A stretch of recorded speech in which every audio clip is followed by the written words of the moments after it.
The New Zealand dotterel is now one of our rarest birds due to its love of coastal habitat, which in summer just happens to be the favourite playground of many people, not to mention introduced predators.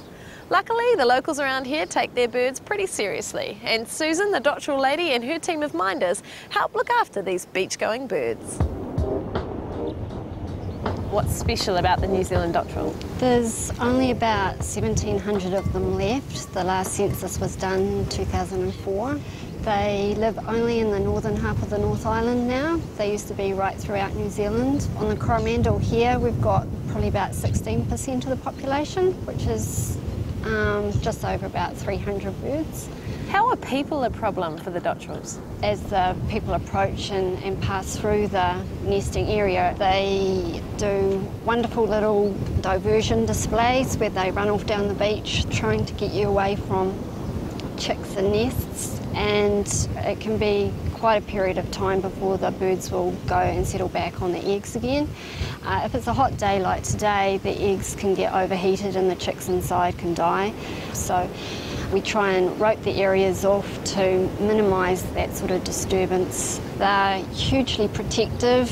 They'll take on gulls and hawks, and they're hugely courageous at defending chicks and nests. Hedgehogs are our main predator of eggs. We've also got feral cats and domestic cats cause trouble, and dogs wandering. The nests are just little scrapes in the sand. They're very difficult to see, so we just try to minimise the number of nests that get accidentally destroyed. What sort of things do you do to protect the nests on the beach?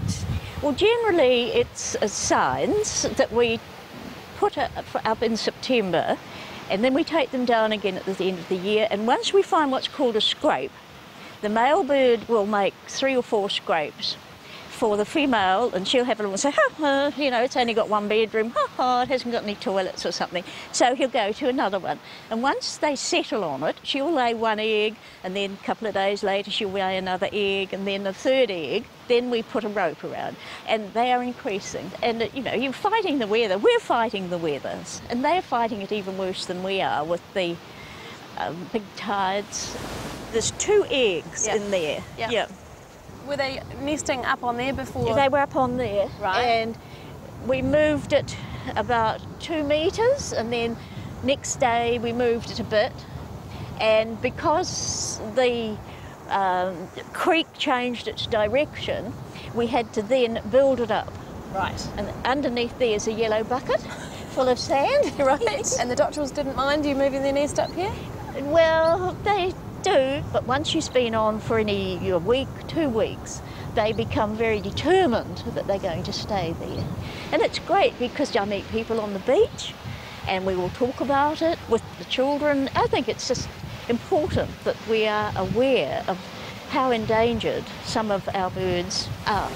With almost 20% of the New Zealand dotterel population found here on the Coromandel Peninsula, the work of Susan and her volunteers is absolutely crucial.